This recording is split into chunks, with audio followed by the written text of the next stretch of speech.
All right, a very happy Tuesday, and I am sure it is very happy in Denver. I'm sure most people there are probably still sleeping in after winning their first NBA championship in franchise history. Congratulations, well earned. Best team in the Western Conference during the regular season, arguably the best team in the playoffs, as we saw. Going 8-1 in their last two series against the Lakers and now the Miami Heat. I almost didn't want to call Denver Team 30. That would almost be a disservice because we label teams 29 or 28 based when they get eliminated. And as we all know, this team is the NBA champions. And we are going to do our final deep dive into the offseason for Denver and for the teams that we've covered. You can find all the videos on YouTube. You can find the Denver article on ESPN.com. You can find the other 29 teams articles on ESPN.com. The videos we will do more of when we're certainly in the transaction period in the next month here. Certainly through the draft and then free agency here. But I appreciate everyone's watching these videos. Last year we did 1.1 million views. This year for the 30-team offseason articles. This year we're over 1.4, and we haven't even done calculated Miami and Denver. That we're probably going to hit 1.6, hopefully. And that's a $500,000 increase, which is a $500,000, not $500,000. No, there's no money coming my way. Don't worry. There's no money coming here. The $500,000, it's a nice increase as far as what we've been able to do. So I appreciate everyone watching these videos. Let's get to it. The Denver Nuggets. I think the big thing, it's always been about health with this Denver team. I mean, that's always been the big thing as far as, you go out and you do the Aaron Gordon trade in 2021. You have a nice little run there with Gordon and Murray and Jokic. You start to see what this roster could be. And then Murray blows out his ACL. And then Porter Jr. has continued back issues. And you're basically just fighting to get in to the playoffs. You beat Portland. You basically get Terry Stotts fired. You beat the Trailblazers. You lose to Phoenix. Following year, you lose to Golden State. And it was basically like, just hold on for dear life until the troops are back, until the cavalry returns, whether it be Murray or Porter, or we can make a tweak here or two. Like, don't panic. Don't fire the coach. Don't go out and do a reckless trade. We know what we are.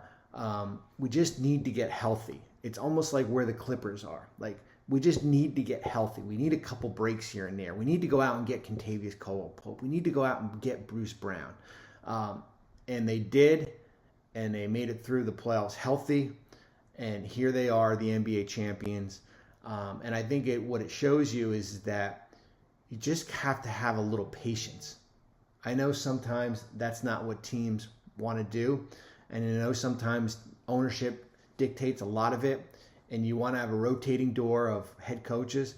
But could you imagine if Michael Malone wasn't the head coach and basically there was a revolving door? Still probably a playoff team, but not a championship team. Or if you didn't go out and get Bruce Brown or Kentavious Caldwell-Pope. But this team has been built organically with Jokic and Murray, Porter, terrific draft picks, Christian Brown, and then you sprinkle in some trades, and it's a great story, and it's a story for all these teams out there, the Charlottes of the world. If you have competent leadership and you have a great coach and a strong coach, you can build anywhere. It doesn't have to be in Golden State, and it doesn't have to be in New York, and it doesn't have to be in LA or Dallas or one of the. You can build a competitive roster if you have patience and you have good evaluators here. So that's my spiel on the Nuggets as far as from a whole, as far as what I've seen, and it's been enjoyable. And the good news for you Denver fans is this thing ain't going anywhere. Like, you've got sustainable success, and I'm going to talk about the new CBA and what happens and all that stuff. But here's the deal: you're starting 5 returns, okay? You've got Jokic about to start the first year of the Supermax contract, which is remarkable. He's basically been underpaid the last 2 years on a max contract. Jamal Murray's got 2 years left on his deal. He's extension eligible this offseason for 3 for $144. Keep an eye on that, and I'll talk about that in a minute. Aaron Gordon's got 3 years left on his contract. He's got a player option in the 3rd year. And Michael Porter Jr.'s got 4 years left.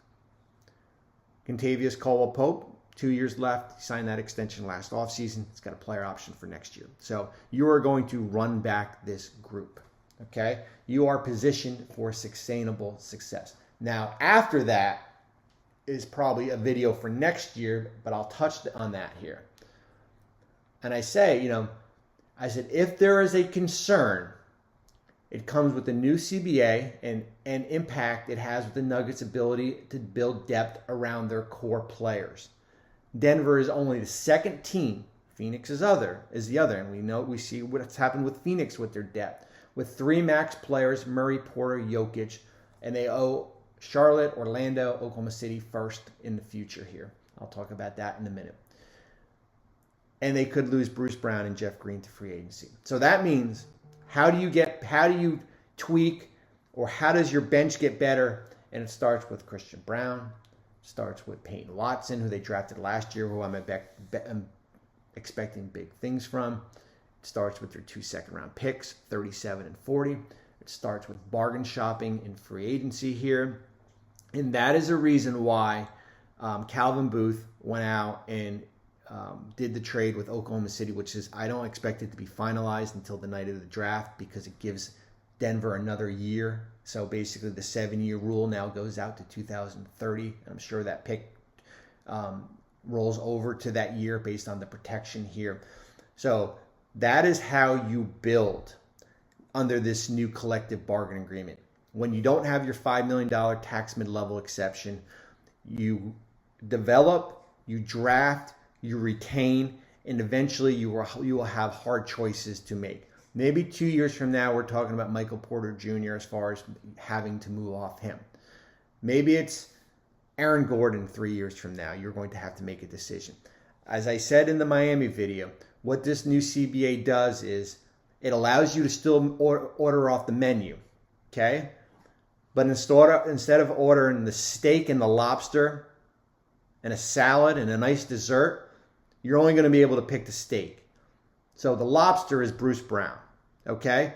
That is going to be your priority this offseason, and you have no control over the future of Bruce Brown, okay? He's got a player option for $6.8 million. He signed a 2-year contract. The likelihood is he opts out. All right, so what happens if he opts out? 2 different things can happen. He can sign elsewhere. He's an unrestricted free agent. You don't have the right to match. He can come back. He's got non-bird rights. You can sign him for 120% off his current year, so that's $7.8 million. You can do what Bobby Portis did in Milwaukee and do a 1+1 and have a player option for next year. And what that would do is establish early bird rights for Brown, and then you would be able to sign him for a contract in that $12 million number starting next year. There's a financial sacrifice here. Here's a player that's made $15 million in his career, has a chance to make between $12 and $13 million, and it would basically be in a holding pattern for another year. What happens if there's an injury here? What happens if the finances, because of the KCP? There's a lot of different variables here, because if you go that route, this Denver team will be a second apron team next year, 2024-25. So that is kind of where you are with Bruce Brown as far as he's got the decision to make. I saw it where he said money isn't everything, and he's right. Winning certainly cures a lot. Is he willing to kind of put $5 or $6 million on hold and come back at that $7.8 million number? And basically with a wink that there's a big contract, a $12, $13 million contract for him there. That is going to be the big decision here. Jeff Green is the other decision. He's got early bird rights. He made $4.5 million. Can you bring Jeff Green back would he come back on the vet minimum? You can pay him a little bit more. You have early bird, but you have to commit 2 years here. So that is you're trimming around the edges. You're starting fives back. What do you do with Bruce Brown, Jeff Green? You need a big offseason of development of Peyton Watson. You've got 37 and 40. I think you can get 2 players in the draft, 2 good players. Remember, the two-way rules have expanded to 3 now.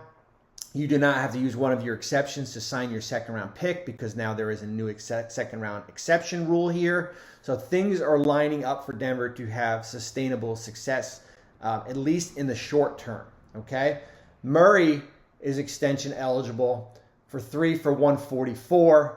Would start in 2025-26. He could bypass it. Hopefully, he for his sake, he would earn All-NBA next year and then would become Supermax. That's a big risk for a player that had a major knee injury. Keep an eye on the Murray extension. He can do that up until October 23rd. What else do we need here? So your future draft picks. So the little bit about the trade they made. We didn't do a video on that. So basically, they recouped the 2024 first from Oklahoma City. They have the least favorable of the Thunder, the Clippers, the Rockets, if it's between 5 and 30, Utah, if it's between 11 and 30. So you will have 2 first-round picks in 2024. You will be able to trade either your own or one of those or that pick that you got in the trade in a deal. If you want to maybe jump into the draft this this June, you're allowed to do that. You owe Orlando a top 25 in 2025.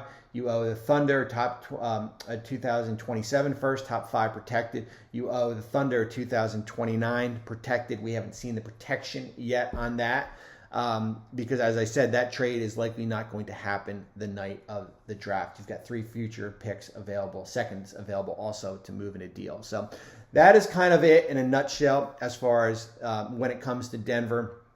Of course, all eyes will be on Bruce Brown. All eyes will be what they do in the draft at 37 or 40, or maybe they can jump in here. All eyes will be as far as how all eyes are going to be on Summer League as far as Peyton Watson, him playing. I thought he was one of the more intriguing prospects last year. I said, don't look at the stats, look at the upside for him.